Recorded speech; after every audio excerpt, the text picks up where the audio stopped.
Well, an exciting British Grand Prix, but was it far too easy for Lewis Hamilton to win? Yes, absolutely. Far, far too easy, in fact. It's kind of a problem with Formula One where, in this race especially, the midfield battle was exciting. We saw good stuff between the Ferraris and the Toro Rossos, and at the start of the race between Bottas and Hamilton. But one moment of madness for Giovinazzi spinning into the gravel trap, a driver who I've said before is talented, really isn't showing it so far, unfortunately. And Hamilton was there to pick up the pieces, and it gave him a massive lead in front with no need to change tyres when Bottas had to pit again, which it might just be bad strategy on Mercedes' part, but then they didn't know about the safety car. They were just hoping. As it is, Hamilton ended up winning by over 20 seconds, taking fastest lap. It's just all far too easy for him. The championship is pretty much over already. He has a 38-point advantage. I know a couple of DNFs would change all that, but for Hamilton this year, it just seems like it's a stroll in the park. No one is challenging him. Vettel just seems to have no motivation whatsoever. He was poor in qualifying behind Gasly even. And then in the race, we saw he wasn't on the pace on the first stint, got lucky again with the safety car, and then in a moment of madness took out Verstappen. That crash was amazing because those cars seemed to hit pretty hard, and you'd think that would destroy them. But Vettel spun and carried on, and Verstappen went flying over the curb, and yet his car, despite some maybe floor damage, was able to get to the end of the race in sixth. The rest of the field, well, it was a good race for Gasly, getting his best finish so far this season in fourth. Hopefully he can keep that up for the rest of the season and challenge Verstappen. Sainz had another good race for McLaren in sixth. The McLarens looked really quick this weekend. Shame for Norris again, caught out by the safety car. But Sainz in sixth, good points, ahead of the Renault of Ricciardo. Raikkonen had a great weekend for Alfa Romeo in eighth. He is as consistent as ever, proving that he is truly a great racing driver. And Kvyat as well, ninth, good result, ahead of Albon, who dropped back, unfortunately, towards the end with his bad tyres. And special mention to George Russell as well, getting 14th for Williams. It's their best position this year, and when you really think about it, that is quite sad. And it's only really because 3 cars didn't finish.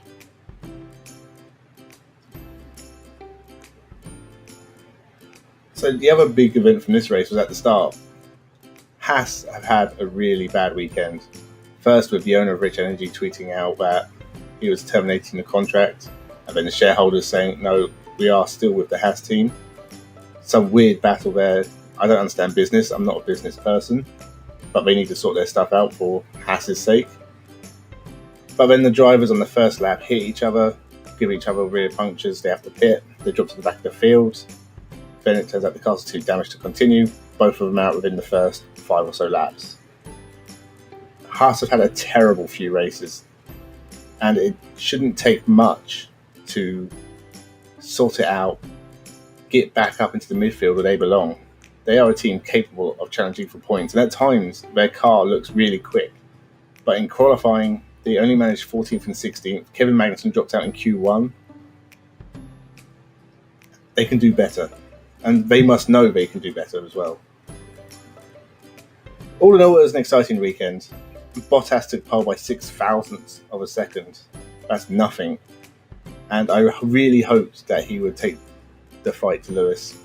And I know it was bad luck that caught him out, but he just doesn't seem to be the same level of driver.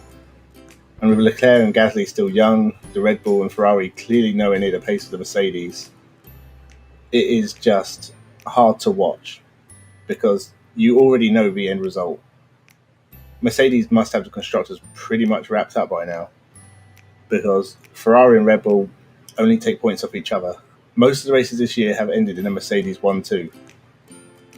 And when you think about the battle between Leclerc and Verstappen and the incidents between Verstappen and Vettel and the battles in the midfield, Sainz and Ricciardo towards the end, the only thing that's ruining Formula One is the dominance of Mercedes. And there's nothing the sport can do legitimately about that. They can't put a weight penalty on Mercedes, even though it would help the sport. And that's a great shame. Other than that, the racing this weekend has all been really good. The Formula E was fantastic. I've only seen the first race up to this point, but it was one of the best motor races I have ever seen. And Formula E is probably the future. Hello and welcome to Frontrunner Motorsport. Today looking at the Silverstone British Grand Prix, which has just finished. It's on my left.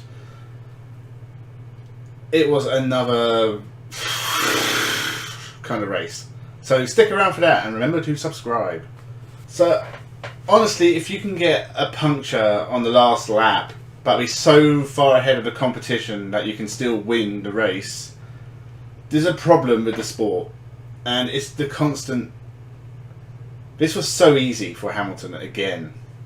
His legacy still means nothing. It's impressive that he won with a puncture. It didn't fall apart, damage the car. But it's just not entertaining to watch. This doesn't happen in any other form of motorsport. Colin Turkington doesn't win races with punctures in a BMW. He does win a championship when he's crabbing.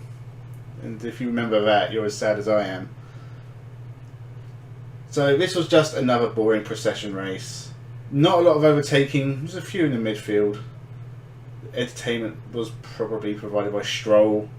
He raced quite well and then started dropping back, so we saw him go both ways. As for that, Hulkenberg didn't even get to take the race, which was really, really sucky for him. It would have been nice to see him back in the car. He did quite well during qualifying, at least average. And then the car just doesn't want to start, so no Hulkenberg. Magnussen and Albon got together. Albon got the blame for this, so I think that's a bit harsh. I think Magnussen made a mistake, he went on the curbs, ran wide. Albon should be allowed to go for it, but it was clumsy, so maybe it is fair. Neither driver is doing too well at the moment anyway. Haas still no points. I think they're still behind Williams, which is quite embarrassing for them. It's not going great for them. Albon, when is his time up? Because Gasly didn't even get this much of a chance. It's now, it was at least probably about the same. He qualified badly again. He was stuck in the midfield, and when you're stuck in the midfield, the chances of you making contact with someone is always higher. And he did. And it ruined his race. Yeah, towards the end of the race, he was quick. He was parking the midfield. He was passing the midfield cars. He got into the points. Well done. You still finished behind Gasly. Daniel Kvyat, massive smash. I'm glad he's alright. He mostly looked pissed off. Again, he's another driver who I think this will be his last year. His time's passed. I don't see him ever getting back in a Red Bull. So, his last year, if he can just score points and keep his head down, he will be at Le Mans or something next year. What else happened? Oh, Raikkonen lost his front wing or puncture. That was the start of the punctures, I think, actually, wasn't it, Raikkonen? So it's Alfa Romeo, no pace whatsoever. I'm not impressed with the car or either driver. Yeah, that was when Bottas got his puncture. It's like 3 laps left. Championship is over. Hamilton is now champion.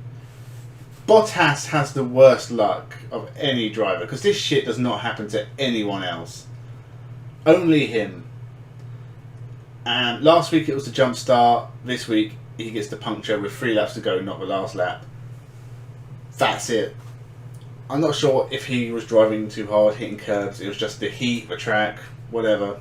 Sainz got a puncture as well, and that was a shame because he had a great race. He made a great start, challenging for 5th. He got past Grosjean when he needed to. He was right there.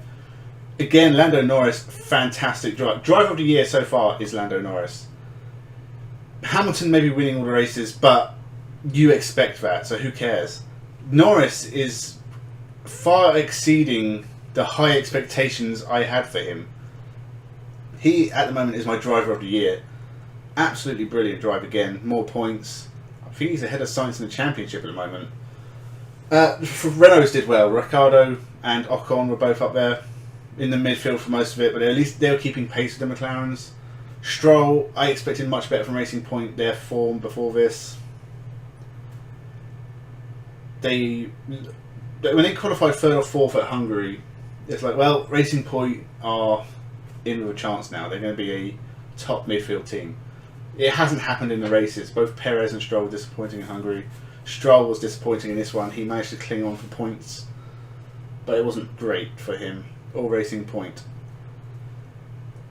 So who else do we talk? Verstappen had another great drive, but it's honestly such a waste of his talents at the moment. This whole competition is just... He might as well be doing something else. There's no point being in Formula 1 when Mercedes are there. So he's making his teammate look bad. That's all you can say about Verstappen. Leclerc got on the podium. Vettel was awful. I think Vettel might have squeaked a point with all the punctures going on.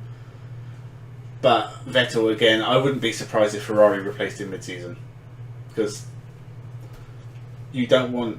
He is a class driver. He was a legend. But he is so unimpressive this year. As in, he is so far back in midfield one. At least Leclerc has moments. Vettel is just taking up a space on the grid. And I think you can say that about a lot of drivers this year. But this was just such a dull race. Except it was exciting seeing the punctures and stuff. And when it takes that to brighten up a race, it's poor. Formula 3, I've only watched the first race of Formula 3. That was a really good race. There's a lot of crashes which kept interrupting it, but even in between that, watching the Primas try and track down Lawson, and Lawson holding Piastri off. Formula 3 was really good, you should watch it. Formula 2, usually pretty good, you should watch it. I haven't watched it yet. Formula 1 is the one you can probably skip, because it's just not as entertaining. If you just said, right, Formula 1 is cancelled this year, it's pointless, null and void. Formula 2 is the top motorsport championship this year. That would be fine. The drivers are good enough and it's entertaining enough. So watch Formula 2 and Formula 1, and watch Formula 2 instead of Formula 1. And that's the note I'm going to leave you on. Thank you for watching. Please remember to subscribe. Hopefully we'll get a more interesting race next week at the 70th anniversary race, also at Silverstone. Really pisses me off that they didn't go to a different circuit. You've got Donington, even Brands Hatch, maybe, probably not. But Donington you could. And just 2 races in a row at Silverstone is probably going to be about the same. Apparently it's hotter next week. Apparently they're using a softer tyre compound, so maybe there'll be even more punctures. Because there won't be any overtaking. And Hamilton will probably win. So look forward to that one next week. Thank you for watching, and goodbye. Hello and welcome to Frontrunner Motorsport. And you'll have to forgive the bedraggled look. It's literally 1,000,000 degrees in this room. And I've been doing housework all day. I then watched the 70th anniversary Grand Prix. And that's what we're going to talk about. The excitement of 70 years of history from the first ever Formula 1 race, which took place at Silverstone in 1950, to the one that just happened literally about 10 minutes ago in 2020. So sit back, relax, and let's discuss the 70th anniversary Grand Prix in Great Britain at Silverstone 2020. I think it speaks volumes that to have an exciting race in Formula 1 in 2020, it either needs to be pissing down or the track needs to be 4,000 degrees Celsius. I don't think the drivers of the 1950s would have looked favourably at that, considering, they were basically driving around in metal coffins, watching their friends die on a weekly basis. This is probably not the evolution they thought of. Formula 1 is definitely a different sport to what it used to be, and it's much safer, and that is a much better way of doing it. It's nice to have the greatest drivers in the world not dying, but at the same time the racing is nowhere near as interesting as it used to be, even 15-20 years ago. There were boring races back in the early 2000s, especially. Maybe even the late 90s, early 90s. But there were like a year or two where maybe there was just one team dominating too much. Williams 92, 93 comes to mind. McLaren in the 90s. But then you had Senna and Prost battling 89. So it wasn't all bad. Nowadays we've had 7 straight years of Hamilton, maybe Bottas, but also a ray of sunshine in Verstappen, who is a very exciting driver to watch most of the time, whether he's battling for first or more likely battling for third. This was one of those rare occasions where he was able to turn the tables just because Red Bull did something a bit different with their strategy.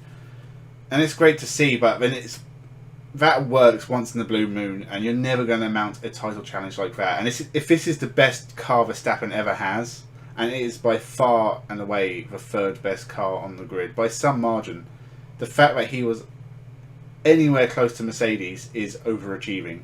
So beating them is a great result for young Max.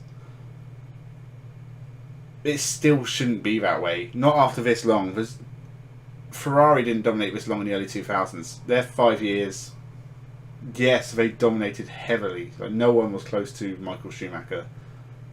But when he was beaten, it was by a young, up-and-coming, exciting driver, Fernando Alonso, for Renault. And 2006 season's a very good season if you ever go back and watch it. Actually, the end of the Schumacher era, you had some very exciting drivers on the grid that made it bearable.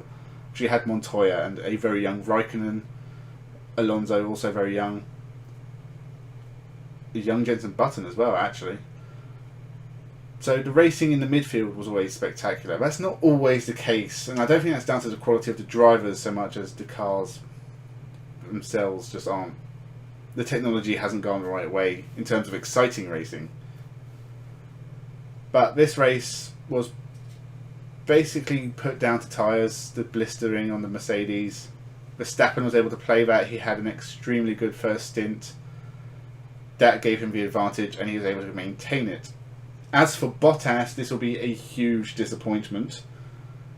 And considering the fact that Mercedes would have had all the data, best tyre engineers in the world, probably more information than any other team on the grid, considering how big an organisation they are and how dominant they have been, they pretty much set Bottas up to fall, I think, because there's no way they didn't know those tyres wouldn't have lasted another 10 laps, and it might have been better for Bottas to wait.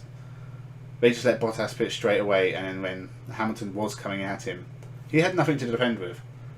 Clearly Bottas is number 2 driver, and clearly this is a safe world championship for Mercedes. They're going to win this year and next year with Hamilton, with Bottas second. They're going to clean sweep the constructors. The next 2 years are pretty much sorted. I don't see Ferrari making enough gains to come back and challenge them. As well as Leclerc is driving sometimes. He makes mistakes, he is still young. When he's on it, and today he did a great job with those tyres on that car, Leclerc really does look like a top quality driver. Vettel looks like a damn fool right now. Spinning at the start, on his own, not a good look considering the season you're having. He has to be disappointed in himself. I can't see why Aston Martin will want him racing for him next year when he's showing this kind of quality in comparison to Perez, Stroll and Hülkenberg, who are doing a fine job for their team. Why would you replace any of those drivers with Vettel at the moment? Knowing how good Vettel can be, I don't think we'll ever see that driver again. Why get rid of drivers who are constantly scoring you points? Pretty much putting the car in the position it should be in. Don't think it'd be a good move for him, but there seems to be more and more things linking him to it.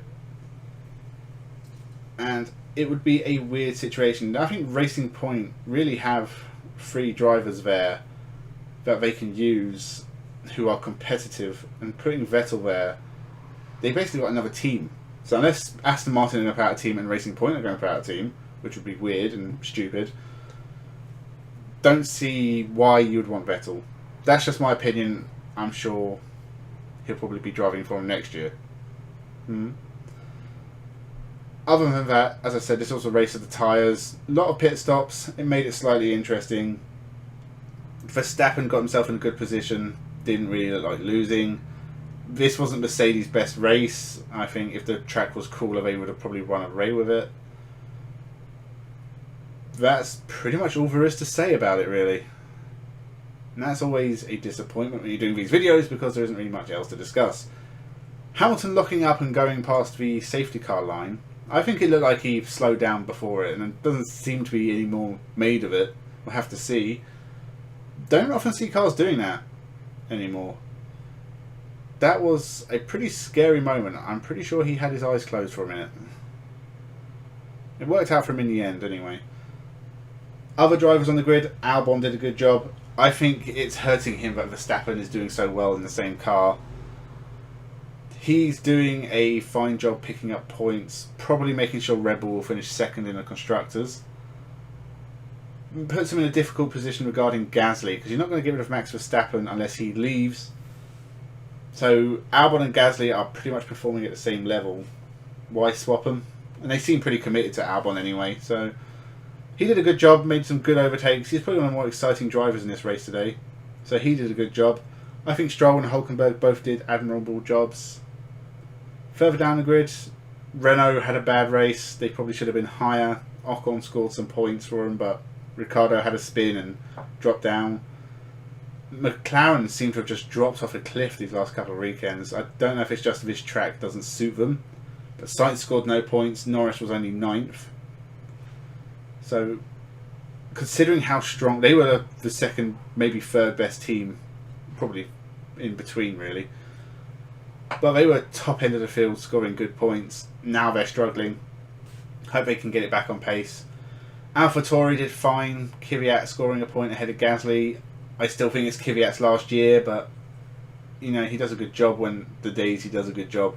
But the days he does a very bad job. It wasn't his fault last weekend, but there is still the torpedo reputation hanging over him.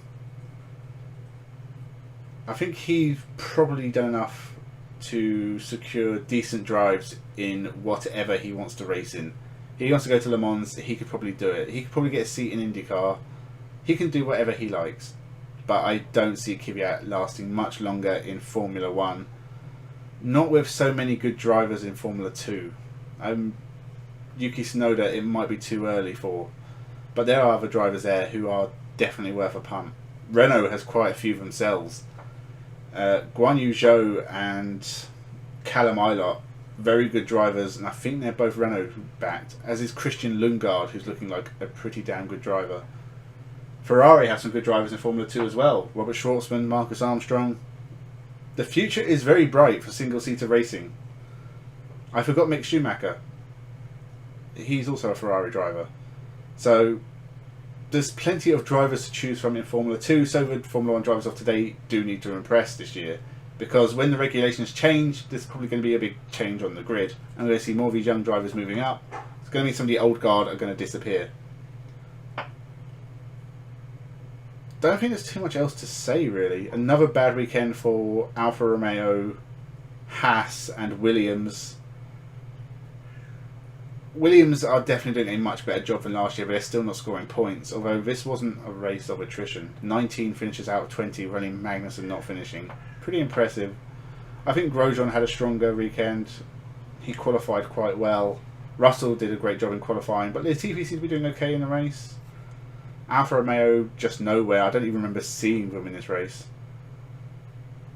So, all in all, this was probably one of the better races this year. It still wasn't the most exciting watch in the world. I've also watched Formula E. I actually watched 3 of the Formula E races today, 6, 7 and 8. So, what I would recommend is, if you've never watched Formula E, but you have watched Formula 1, and for some reason you're sitting here watching this, I would go to the BBC iPlayer and I would watch the Formula E races, because they are far more exciting.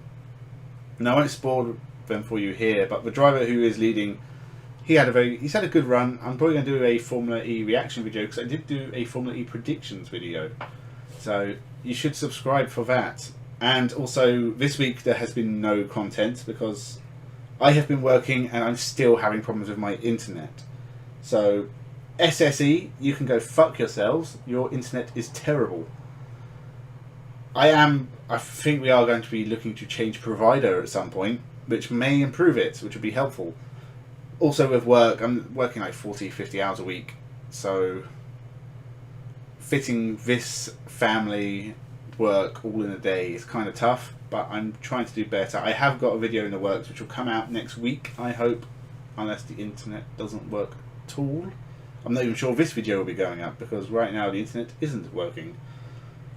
So, if it does, thank you for watching. I hope you subscribe and come back for more motorsport content. There's some really good stuff coming up. And to everyone who has subscribed, thank you, it means a lot. And I will be back next week because the Spanish Grand Prix is on.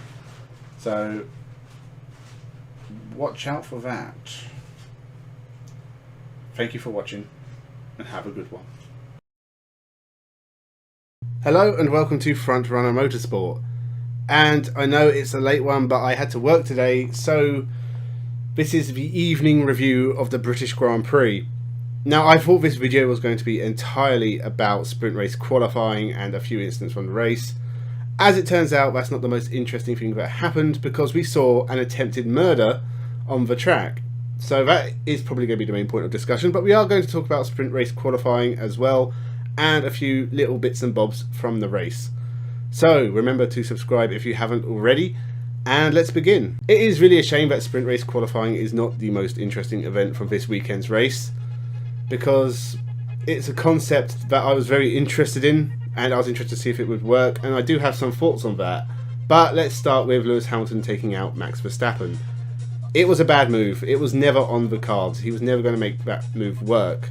He has sent his competitor to the hospital and was rightfully punished, but only with a 10-second penalty, which didn't hinder him at all because the only driver able to stop a Mercedes is normally Max Verstappen, who is out the race because he was taken out.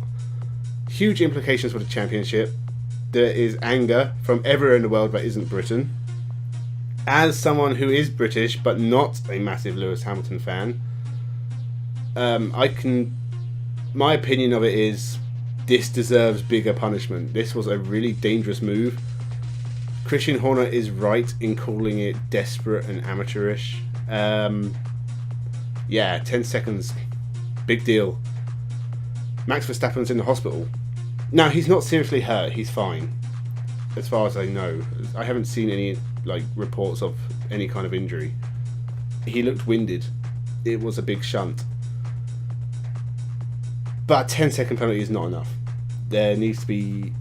I would hope that the powers that be have noticed that, and there will be some kind of punishment outside of that 10-second penalty. Now, the car was written off, so at the very least Mercedes should pay for a new one. They've done the damage, they should pay. I don't know how insurance works in Formula 1, if they just exchange insurance details and that's it. But at the bare minimum, Mercedes should pay for a new car. Or Lewis Hamilton should pay for a new car. Should he be banned for a race? Yes, probably, because it's a problem with context. In terms of the championship, this is a big deal because Lewis Hamilton has cheated by taking out one of his rivals and capitalising on it. And Max Verstappen scored 0 points whilst Lewis scored 25 because Lewis took him out. It is surely then fair for Lewis to get a 0-point finish by not being allowed to participate because of a racing ban. But Lewis Hamilton does tend to get special treatment. We saw it last year when he had, I don't know if it was enough penalty points for a race ban or it would have made him one short of a race ban, but he very quietly had 2 penalty points rescinded from his license so that he didn't have to have a race ban. So the FIA will probably do nothing, and that's a great shame because what it means is you can endanger someone's life, and it's fine. It's lucky Max Verstappen's okay. I would imagine if he had an injury that would see him miss most of the season, that people would be sensible enough to give Lewis the same length race ban, because it keeps it on an even playing field. But context, Bottas and Russell, when they got together, would it be fair to give Russell a race ban? No, because Russell didn't benefit from it. It was much more, it was at least closer to 50-50. This was 100% Lewis's fault. You could say that was like 75-80% Russell's fault. But also, in terms of the context of the championship, Russell isn't racing Bottas for championship points. There's no parity there. So, with Hamilton and Verstappen, it's much more important that a punishment fitting the crime is applied. And a 10-second penalty is not. It barely hindered Lewis. He still won by a fair amount. So I hope retroactively there is punishment. Verstappen has rightfully called Lewis's celebrations disrespectful. I would hope that Lewis has some kind of self-awareness to say, I was wrong and I'm very sorry. I don't know if he has yet. I'm sure there'll be some more mind games from Toto Wolff as well, because he seems to be the master of that. I don't like Toto Wolff or Christian Horner. They're both very slimy individuals. But in this occasion, Christian Horner is right. This was a desperate amateurish move from Lewis Hamilton, and the punishment definitely did not fit the crime. As for the rest of the race, well, we'll talk about sprint qualifying first. Was it worth it? Probably not. It was okay. The race itself was quite entertaining, but so was qualifying on Friday. The reason they're doing it is to put butts in the seats on Saturday at the actual event, which, fine if that works for you, but to set the grid, it didn't really add anything. I know we saw Perez spin, so it had big implications for him, and we saw George Russell drop back after a fantastic performance getting 7th. Otherwise, there wasn't a huge amount of change. Fernando Alonso did well to jump up to 5th, and then hold on, I think he ended up 7th. Other than that, I don't think there was too much. There weren't really that many people out of position. It didn't change anything a great deal. So I would probably just keep qualifying for most occasions. I'll decide fully after seeing it 2 more times this year, and then I'll decide if I think it's worth it. As it is right now, I'm going to say it's fine. And if that's how they want to do it, do it. But I wasn't enthralled.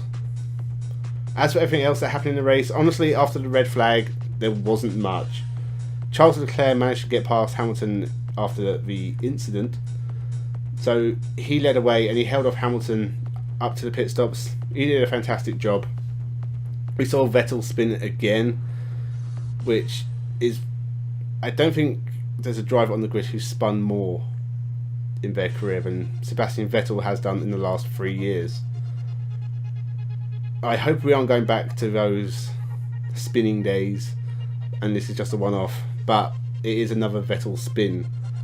Everything else, there really isn't much. After Hamilton's pit stop, obviously he had a 10-second penalty. Norris had a botched pit stop. Hamilton caught up to him fairly quickly, got past. Bottas let him past, and he caught Leclerc fairly quickly and got past him with 3 laps left. And that's it. Yay. But in terms of the championship, Hamilton has caught up. There's only 8 points in it now. Obviously, Red Bull didn't score any points in the Constructors either.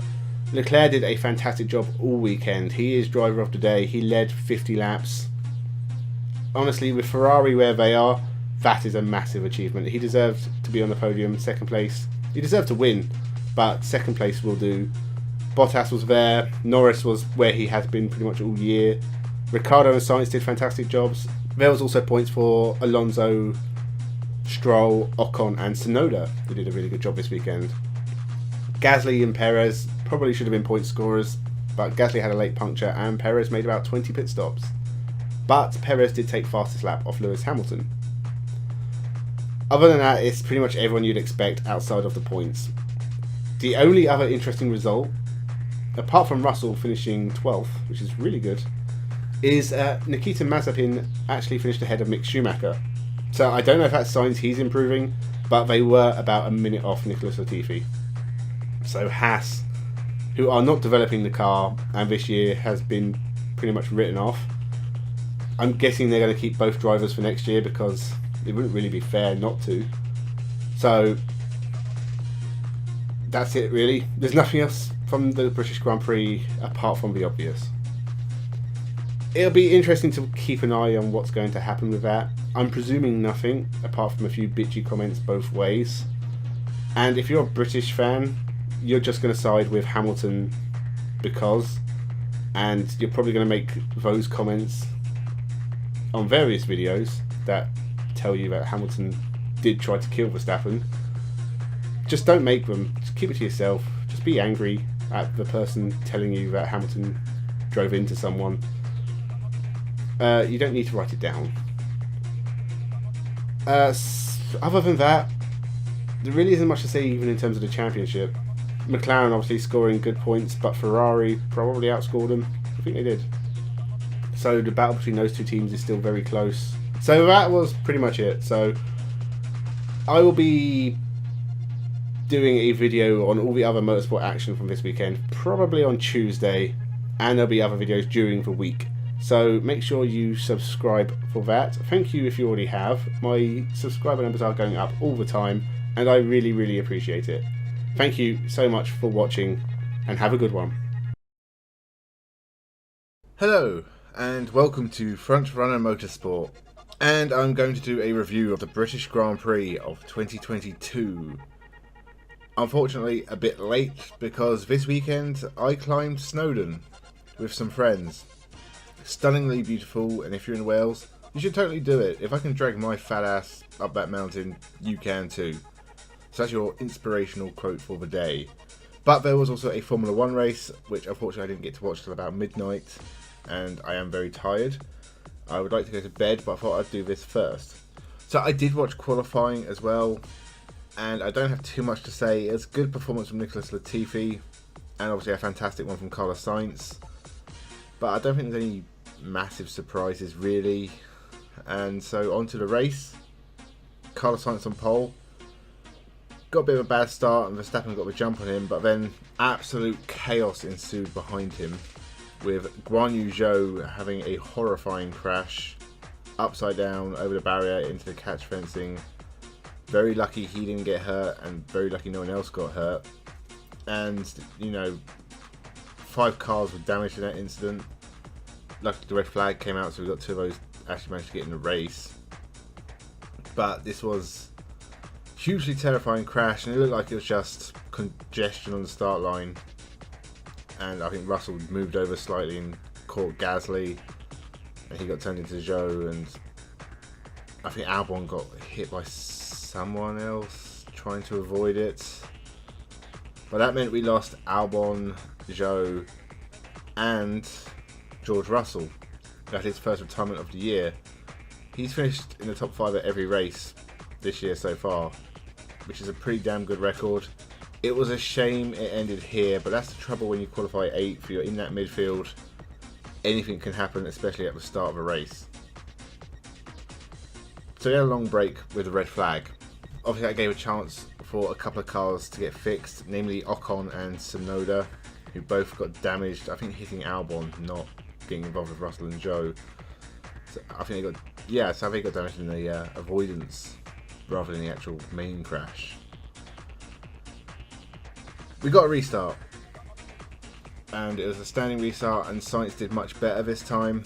And we had a couple of starts. We had a safety car later as well, and that both of the starts there was a lot of cars bumping into each other. It was quite a messy race really, but we had Leclerc hit Perez, and Verstappen and Sainz I think made contact as well, possibly Verstappen and Leclerc.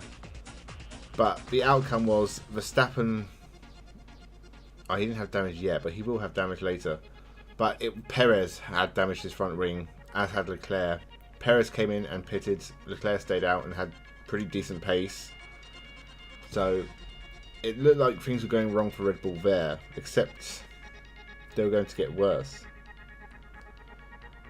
Norris actually got past Hamilton as well at the second start, which was a blinder for him. He didn't stay in front long, but it's always nice to see Norris get those moments. Sainz led early on, and it looked like he was in control until he made a mistake and he ran wide. Verstappen got the lead, and then Verstappen just seemed to slow down. I think the first thought was it was a puncture, but actually he had some damage to his floor, and he just never recovered. He had no pace, and I think they said it was a piece of debris on the track or something that caused it. I don't actually have a clue. I wasn't really paying attention.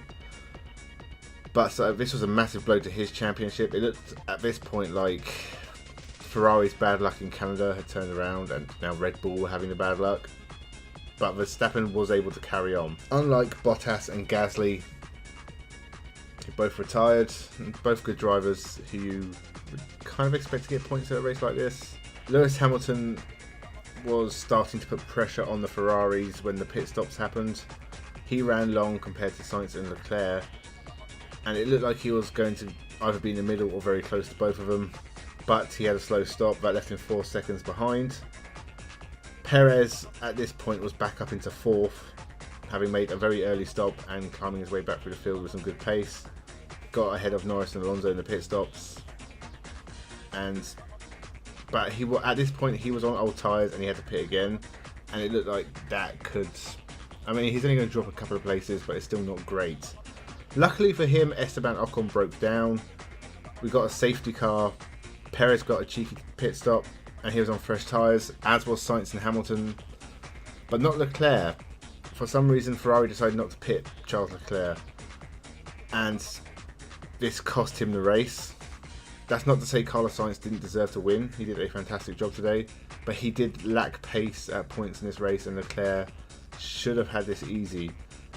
So there may be shouting at the Ferrari motorhome after the race. But I think, on balance, I think Sainz really did deserve it. Leclerc, he'll feel hard done by. He's had a lot of bad luck this year. In fact, both Ferrari drivers have, and I'm glad Sainz has finally had his moment in the sun. But Leclerc, if he's going to be a top championship contender, then he needs to stop making mistakes, and Ferrari definitely needs to stop making these strategic mistakes. And so we had the safety car, cars on fresh tyres except Leclerc, and it was pretty chaotic. Sainz got Leclerc pretty much straight away, and Perez got past Hamilton pretty quick as well. But we then had a three-way fight between Perez, Leclerc and Hamilton.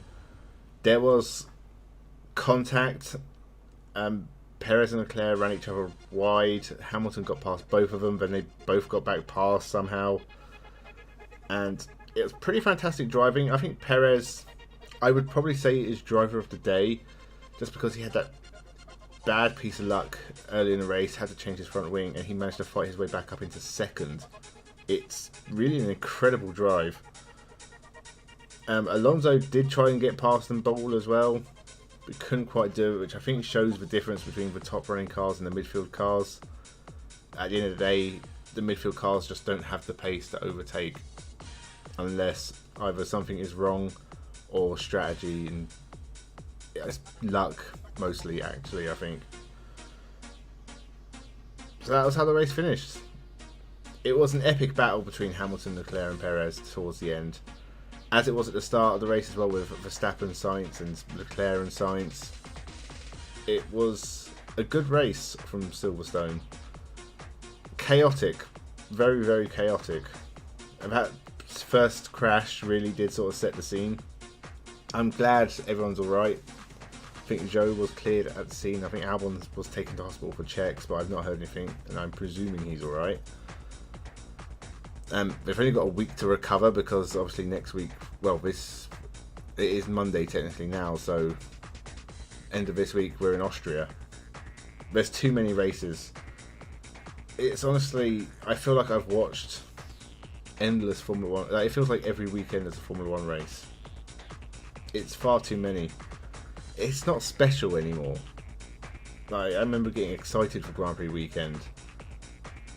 But when you have it so often, and I know we've got like a 3-week break after this one, I think. 2 or 3 weeks. Can't remember. It still feels like a lot of Grand Prix. Like we're 11, like Austria's the 11th round, and that's the halfway point, and we still got another 11 after it. It's way too many. Sainz, of course, took the win. Fantastic for him. Perez in second.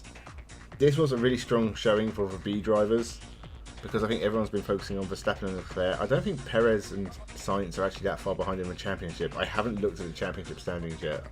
I'll probably do it after this video, which is the wrong way round, and I should talk about the championship.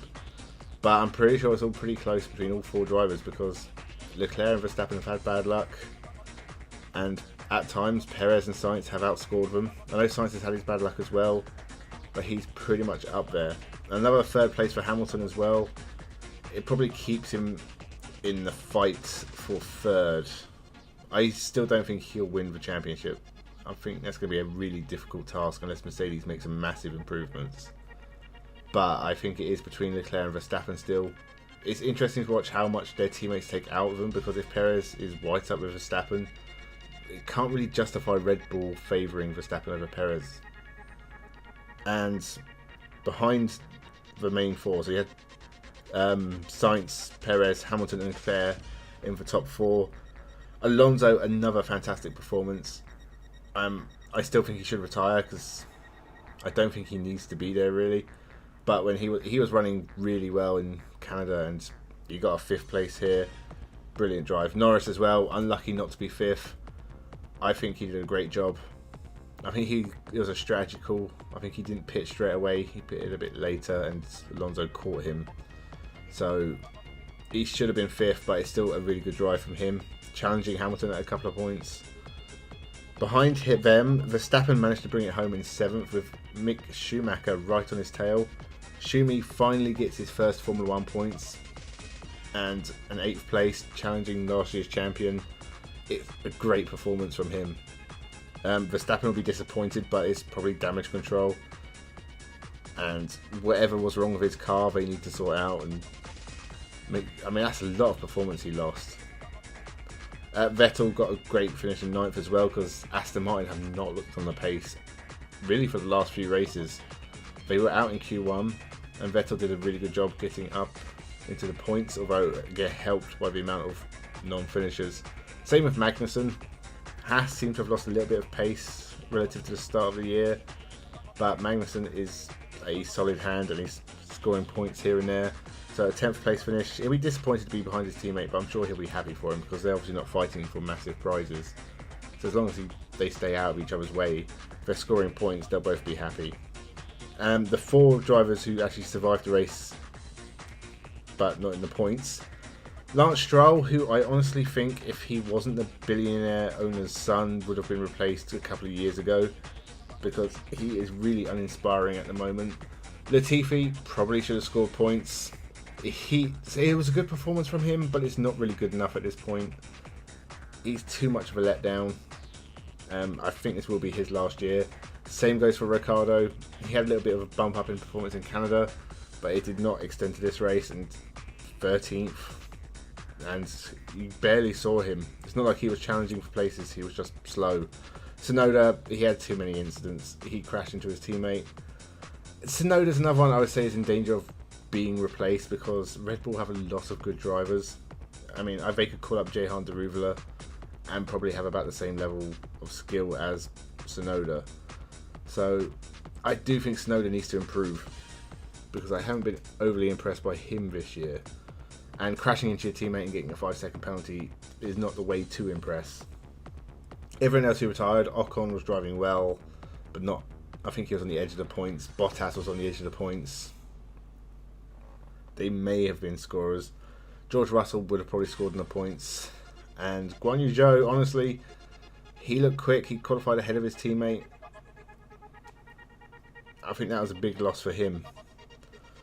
Albon, probably not so much. This was a big turning point for Ferrari. They've ended Red Bull's run of, was it 6 wins? Possibly, yeah, 6 wins. That's the kind of momentum they need, and it's going to make Austria a really interesting race. If they can keep that up, really start putting pressure on the Red Bulls. I think it's pretty close between Perez, Leclerc and Sainz in the championship. Don't think Russell's too far behind him either. But I think Verstappen will still have quite a lead. But if the momentum is changing and Ferrari can string a few really good results together, it's going to tighten all the way back up again. And Mercedes, if they are catching up, could make it a three-way fight. The end of this year could be pretty exciting. And I am looking forward to Austria next weekend. It's one of my favourite tracks on the calendar, despite being one of the more understated ones, really. It's going to be interesting. And the midfield as well, I think McLaren, in the hands of Norris, have picked up, and we're going to have more battles with the Alpines, who are doing pretty well this year. A lot of drivers fighting for survival as well, and fighting for their careers. There's a lot of intrigue this year, in 2022. I still think there's far too many races, but I will live with it. So, this was a very tired review of the British Grand Prix. Thank you for watching. Remember to subscribe and have a good one. Hello and welcome to Frontrunner Motorsport. And I have donned my Marussia shirt once again for a very late Formula 1 review. And the reason it's late is, well, I couldn't really think of anything to say about it. Nothing really happened at the British Grand Prix. It was hugely disappointing. And so when I was thinking of things to talk about, all I could really think about was McLaren, their upgrades, the work they've done. They had a really bad start to the year, and they've put something really amazing together that, at least at the British Grand Prix, has pushed them to the front. Now, we saw at Austria they were definitely moving up, but this was massive at Silverstone. Lando Norris drove fantastically, got past Verstappen at the start, but unfortunately couldn't hold him off, and absolutely 100% deserved his second place. Oscar Piastri, honestly, for such a young driver, and let's not forget this is only his 10th Grand Prix, really deserved the podium. It was unlucky that he got caught out by the safety car. Honestly, it was a 10 out of 10 performance from both drivers. They were fantastic. It was strange they changed to the hard tyres, but in retrospect, I think that was the right choice. The tyre held on, the softs didn't, and it saw them to the end. It was only about a couple of laps where the safety car finished and Hamilton was on the softs chasing Norris. Once that Hamilton used the best of the softs, he couldn't keep up with Norris, couldn't get past him. So the hard tyre was the right choice, and I think it's absolute confidence in that car's ability to warm its tyres up, and it paid off. Fantastic move, fantastic strategy. Now, can McLaren do that every race? It's hard to say. I don't know if this track, the temperatures, just really suited the McLaren. As I said, they were very good at Austria as well, but not on this level. So I'm still expecting them to be around, sort of chasing the Aston Martins, maybe ahead of the Alpines, but they could spend the rest of this season taking points off Ferrari and Mercedes. It'll be interesting to see if they can bring any more upgrades and get even closer to the front, but even if that doesn't happen, this was a fantastic result for the team. Should have been a double podium. Max Verstappen, again, absolutely brilliant, and he has now done what Hamilton never has, and that is win 6 races in a row. And let's not forget, Lewis Hamilton had the most dominant car in Formula 1 from 2014 to 2020, a very long time. He also had teammates who were, let's be honest, they weren't as good as him, and yet he never, in a 2-horse race, managed to put 6 wins in a row together. That shows how good Max Verstappen is. This isn't something that happens all the time. It's very, very rare. The last time I can think of is Sebastian Vettel winning 9 races in a row, which was obviously unbelievable at the time as well. And Red Bull have done a fantastic job. That can't be taken away from them. Max Verstappen, pound for pound, is the best driver in Formula 1 right now. Best driver, best car, just completely in tune with each other. That confidence, the calmness he shows.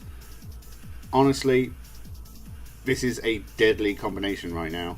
And until developments happen and other cars catch up, I don't think the pack is as far off as results and the media imply. I think Max Verstappen is just someone who gets the best out of whatever he's driving. We saw when Red Bull did not have a car that could compete with Mercedes, the only car that could keep up with Bottas and Hamilton was Max Verstappen. And the car's great, but he is able to push it to 110% and just get more from it than anyone. You can tell because Sergio Perez is not that competitive, and he's not a bad driver.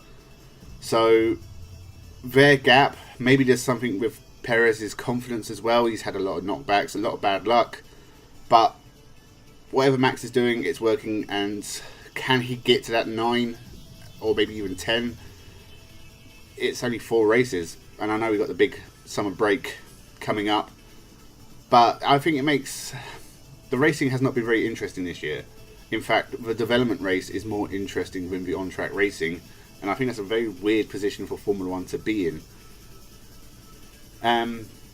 The pack chasing him, I mean, I think Mercedes generally have the second best car in the field, even though it doesn't seem like it at sometimes, especially in qualifying they seem to struggle. But in terms of race pace, they are more consistently up the front of the field than anyone else. Ferrari, it's almost lap by lap. They seem to have pace, and then they don't.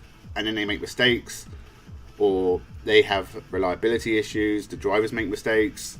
It's been a frustrating year for Ferrari, especially with their World Endurance Championship success this year. There's definitely something wrong fundamentally with that team. And it'll be interesting to see. I think all it takes is something behind the scenes to come together, and I think Ferrari could get a big push. Aston Martin, I think it's always going to be a case of can they keep up in the development race. We know Alonso is a great driver, but the car, they're not just a small team anymore. They have been investing heavily in staff, they have been heavily investing in new infrastructure. Now it needs to pay off. They have to keep Fernando Alonso interested in this product. And I know he's an old man, but he is having his, 4th prime of his career? He is unbelievable. There's no one like Alonso in Formula 1. He really should have had more success than he's had in his career. But he is still, again, like Verstappen, bringing out the best of that car. And they need to keep him around, and to do that, they need to show they can develop the car, bring it to the front and keep it there. Lance Stroll, on the other hand, he had a very scrappy race. It's been the last few races, he has not been great. He's nowhere near the level of Alonso. He's had flashes of speed and he's had good races, but he cannot keep it up consistently, and that's been true throughout his career. He's had periods of being a decent driver and getting results and getting points, but then he just goes on a long run of having bad races. I don't know what it is with him. He's just not good enough. I think Aston Martin would definitely improve with a different driver, but is the owner going to sack his own son? It's unlikely. But I do think that damages Aston Martin. But then maybe Lance Stroll offers something behind the scenes as well.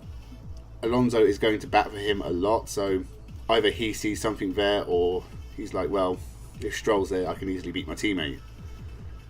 As for the rest of the field, I think Alpine should be doing a lot better than they are, and that has been true for a few years. I don't know if it's just engine power or they just can't get that car working, but they have terrible luck as well.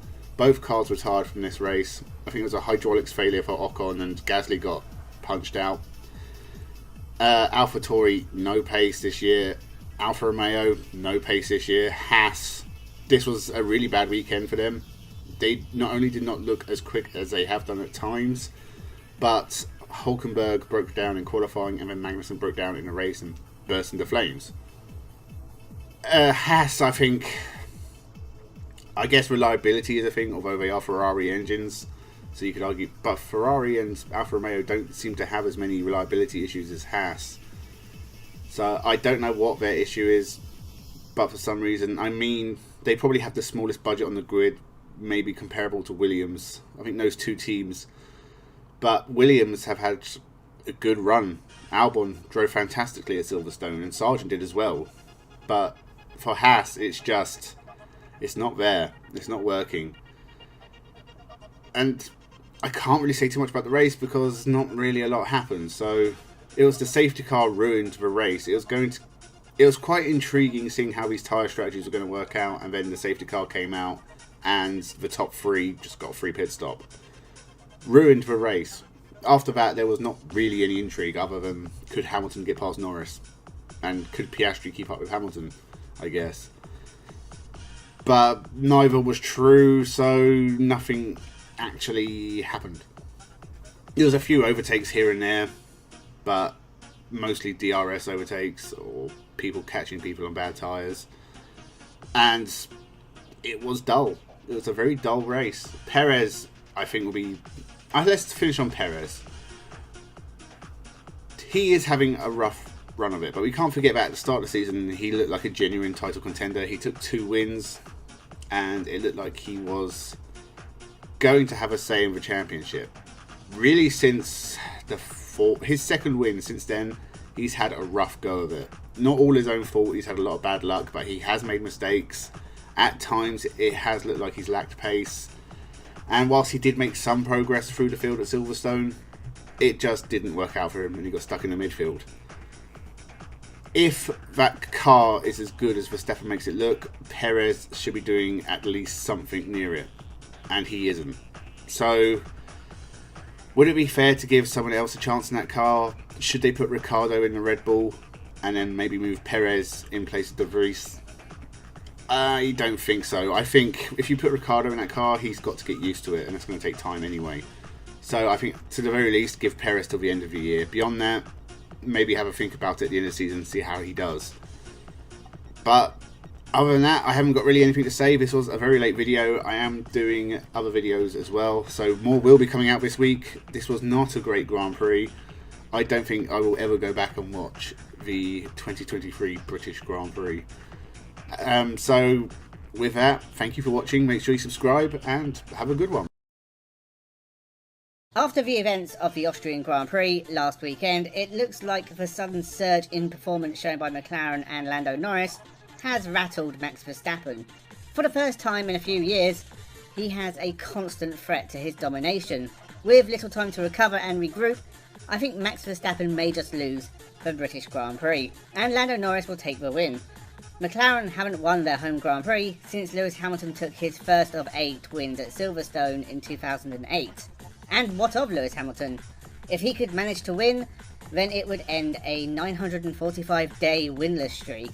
It's not out of the question, with both Mercedes drivers at least looking near the pace. Even if they can't quite match Red Bull or Ferrari, Russell's win in Austria shows if anyone is going to pick up the pieces, it would be Mercedes, and possibly Lewis Hamilton. I don't think it will happen. Lando Norris win from Max Verstappen and Charles Leclerc bouncing back from an atrocious Austrian Grand Prix.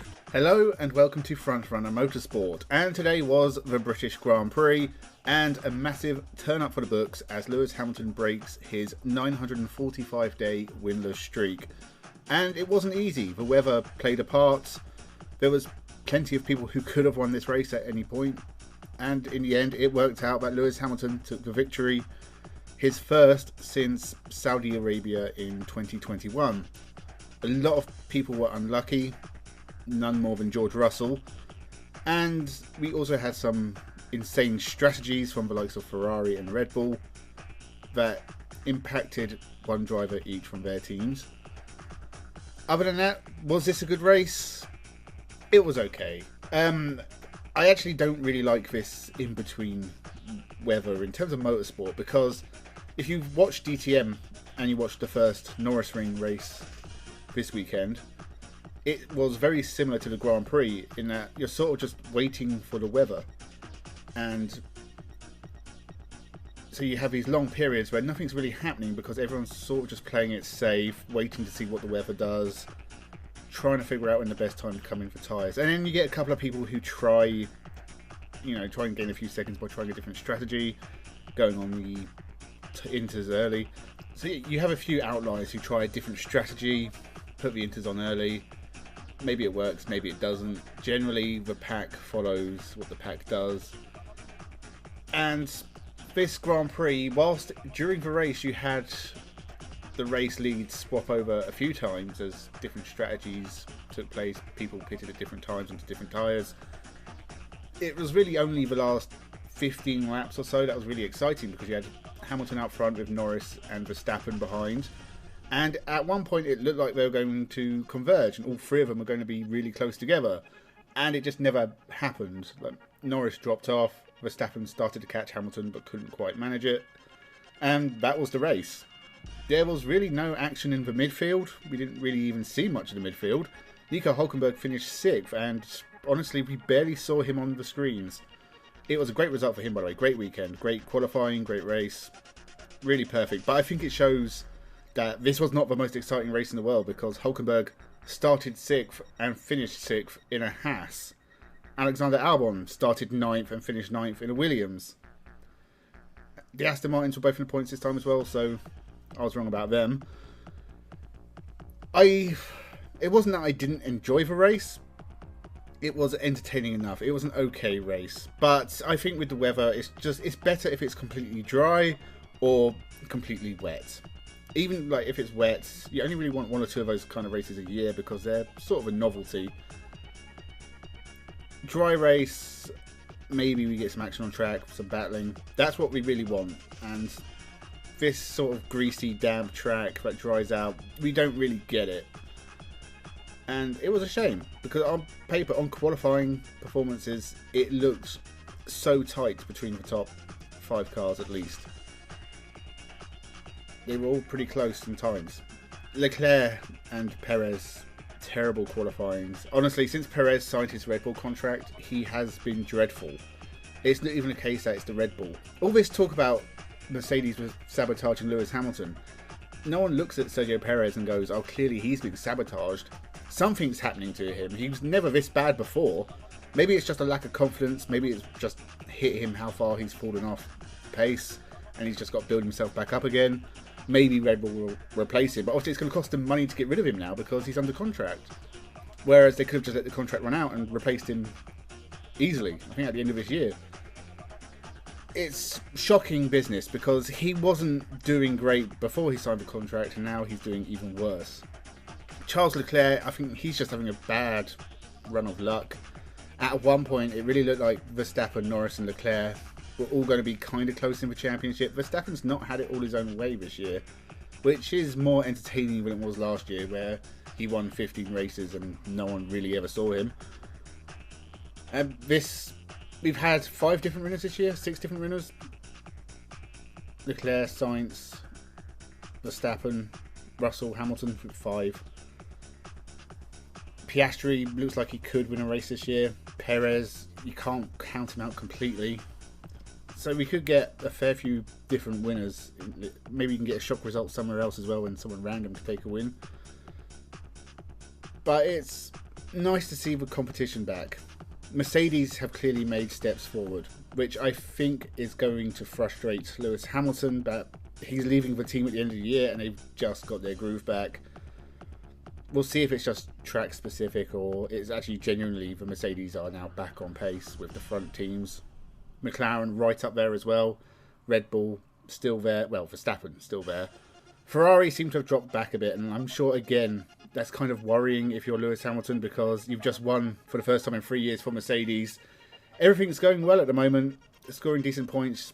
Both cars, well, Russell broke down unfortunately, but both cars have been scoring decent points. They've won the last 2 races, and you're looking at the Ferraris behind you thinking, I'm going to be driving that next year. Damn it. It's concerning because honestly, at this stage in his career, Lewis Hamilton doesn't want to be moving further back down the field because that's just a slope to the end. And I think he's already done massive amounts of damage to his legacy. Those years of not winning, his win percentage, his stats that a lot of Lewis Hamilton fans were very, very insecure about. Any argument you said about Lewis Hamilton not being the best of all time, they'd come back with his stats. And it doesn't take a brainiac to point out that Formula One's more than stats. And you know, there's a lot of asterisks after those stats. He's very impressive, and it's an impressive comeback, but he should have retired after 2021. Or 2022 at least. Honestly, when he does retire, people will only remember the 7 championships. It's like Michael Schumacher. You don't remember the Mercedes comeback years. They were pretty grim. But you don't even really remember the average years he had with Benetton before he won the World Championship. You don't really remember his debut for Jordan, which didn't last very long, but he had a really good qualifying. And, you know, Ayrton Senna, you remember the great races. You remember maybe the second place finishing for Tolman, but you don't remember like the rest of the season he had with the Tolman. He got another podium that year for Tolman. And same goes for a lot of drivers. You remember the great results, you don't necessarily remember the mediocre or poor results. Because they're mediocre and poor and they're not that interesting. But I think nowadays people have access to the internet, Wikipedia, any number of websites where you can look things up and see records and stats, and you know, you're going to look at Lewis Hamilton and see, wow, he had probably by the end of his career, I imagine 115, 120 wins.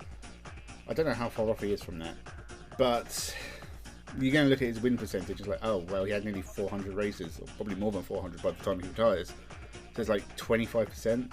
Still impressive, but it was more impressive 2-3 years ago. And I don't like the fact that he has a straight named after him at Silverstone already. Really, I think things like that should be left for when the person has either retired or has died. Senna S is fine. Lewis Hamilton driving down the Lewis Hamilton straights is a bit weird and a bit morbid. It's just something I would, you know, if you have a corner named after you, it's sort of a memorial. He's not dead yet. Or, you know, one day he will retire. Name whatever you want after him at that point. But it's just weird when he's alive and he's driving down his own straights. Ferrari need a lift, and 3rd and 4th in this race ahead of Mercedes will get them back on track before the 2-week break till Hungary. It'll be the usual story behind. Tsunoda and Gasly in the points. Haas will go backwards. Williams, Stake and Aston Martin nowhere close to the points. It'll be a pretty average race. Other than that, there's not much to say about this race, honestly. Carlos Sainz was okay. He didn't crash. Piastri, unlucky, but did a good enough job to score decent points for McLaren. Norris, really, it was just about the wrong tyres at the wrong time at the end. Should have put on the mediums. Verstappen, it was a good drive to recover from a poor qualifying, and he was there or thereabouts, and honestly he just really needs to finish second to keep his championship on track. He beat most of his rivals. I doubt Lewis Hamilton's going to be second place anytime soon. It looked terrible for Leclerc and Perez. Williams did a good job. Even Logan Sargent was fairly impressive at times. I think Yuki Tsunoda scored a point, but I don't even remember seeing much of Daniel Ricciardo. I think Stroll beat Alonso. It's a good result for the Canadian. Yeah, Stake, I'm sure they were there. I don't remember seeing them. Pretty average weekend otherwise. Pretty normal. Honestly, the Formula 3 races were crazy, but even the Formula 2, I honestly think the conditions on track really spoilt the weekend. It would have been nice to have a really sunny weekend at Silverstone, because it's a great track when it's dry. It's a fun track when it's wet. In between, it's nothing special. The best layout for Silverstone as well. It's like that late 90s touring car with the hairpin before bridge. I don't really like the modern layout of Silverstone. It's not awful, but it's not the best it's ever been. And I don't think it really creates too many... I mean, they kept saying there's loads of overtaking opportunities, but is there? Like, maybe if you have a pace advantage, you can get around at Cops, and then maybe at the end of... Well, Stowe, really, isn't it? Is there anywhere else you can overtake at Silverstone? Fairly complex of corners, I suppose. But yeah, it was a decent race. Lewis Hamilton, I think, winning doesn't necessarily... I don't think it's even close to bringing him back into title contention. He had such an average start to the year, but big confidence booster might do him well for the second half of the year. it's a good, if it's his last win for Mercedes, it's a good send-off to do it at Silverstone because they're based down the road. It's been a good week for England, with England struggling and scraping, but finally getting through in the football, and now the Formula One as well at the British Grand Prix. I don't know. I don't really have much more to say about it. I don't know why I'm rambling now. There was a lot of motorsport. I'm watching it as much as I can. There is a lot. I've watched a fair amount. I haven't watched the European Le Mans Series race yet, which is 4 hours.